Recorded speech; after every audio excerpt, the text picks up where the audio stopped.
Lalu katanya, diberkatilah kiranya engkau oleh Tuhan ya anakku. Wah, ini Tuhan bilang, diberkatilah engkau. Sebenarnya kita tahu bahwa kita adalah orang yang diberkati oleh Tuhan. Kita diberkati bukan karena kebaikan kita. Kita diberkati oleh karena kita ditaruh di dalam Kristus. Amin, saudara. Ya, Efesus 1 ayat 3 bilang gini, segala berkat rohani dalam surga telah dianugerahkannya buat hidup saudara dan saya. Diberkatilah kiranya engkau oleh Tuhan ya anakku, sekarang kau menunjukkan kasihmu lebih nyata lagi daripada yang pertama kali itu. Karena engkau tidak mengejar-ngejar orang muda, baik yang miskin maupun yang kaya. Jadi hatinya tidak berpaling pada yang lain. Kadang-kadang kita suka berpaling pada yang lain. Betul tidak saudara? Wah, Tuhan ini tidak dengar-dengar doa saya, sudah cari dukun sah. Ya, Tuhan tidak dengar-dengar doa saya cari yang lain sudah. Nah, kadang-kadang ada waktu seperti waktu penantian itu adalah waktu ujian juga sebenarnya. Dan Tuhan bilang, Boas bilang, engkau tidak mengejar-ngejar orang muda. Mungkin Boas ini sudah agak tua juga ya. Baik yang miskin maupun yang kaya. Oleh sebab itu anakku, janganlah takut. Segala yang kau katakan itu akan kulakukan kepadamu. Ini janji Boas buat Rut. Kamu mau aku menikah dengan kamu? Oke, akan kulakukan itu. Wah, ini kabar baik atau kabar buruk, saudara? Ini kabar baik. Tapi, masih ada tapinya, saudara. Sebab setiap orang dalam kota kami tahu bahwa engkau seorang perempuan baik-baik. Nah, kata perempuan baik-baik itu sama dengan di dalam Amsal pasal 31. Wanita yang cakap. Ya, itu. Jadi ternyata itu ditemukan di dalam Rut, saudara. Saudara, sekalipun dia adalah orang Moab, sekalipun dia adalah bangsa yang tidak layak, tapi Boas bilang, engkau adalah perempuan baik-baik. Engkau adalah wanita yang cakap. Ayat yang ke-12. Maka sekarang memang aku seorang kaum yang wajib menebus. Tapi, ada tapinya saudara. Nah, kalau sudah tapi gini agak kurang enak saudara.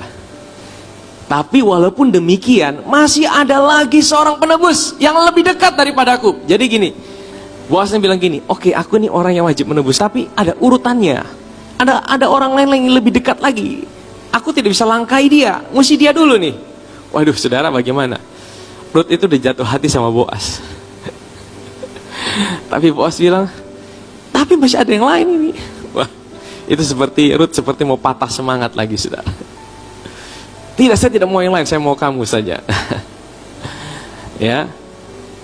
Maka sekarang memang aku seorang kaum yang wajib menebus. Tapi walaupun demikian masih ada lagi seorang penebus yang lebih dekat padaku. Tinggallah di sini malam ini dan besok pagi. Jika ia mau menebus engkau, baik biarlah ia menebus. Tapi jika ia tidak suka menebus engkau, maka akulah yang akan menebus engkau. Demi Tuhan yang hidup. Memang masa-masa penantian itu adalah masa-masa kita diuji untuk kita tetap mempercayai Tuhan. Amin saudara. Ya, Boas bilang gini, kalau dia tidak mau tebus, aku tebus. Nah, kalau dia mau tebus bagaimana? Ya sudah, kamu sama dia. Jadi berbaringlah Rut tidur di sebelah kaki Boas sampai pagi. Lalu bangunlah Rut sebelum orang dapat kenal mengenal. Jadi masih gelap itu, subuh dia udah bangun. Sebab kata Boas, janganlah diketahui orang bahwa seorang perempuan datang ke tempat pengirikan. Lagi katanya, berikanlah selendang yang kau pakai itu dan tadahkanlah itu. Lalu ditadahkannya selendang itu. Kemudian ditakarnya lah berapa jelai? 6 takar jelai ke dalam selendang itu. Sesudah itu pergilah Boas ke kota. Jadi maksudnya gini saudara, ya. Waktu pulang, Rut tidak pulang dengan tangan kosong. Rut dikasih berapa? 6 takar, 6 eva. Saudara ingat minggu lalu, waktu Rut pulang dari dia memungut jelai, dia bawa berapa eva? 1 eva.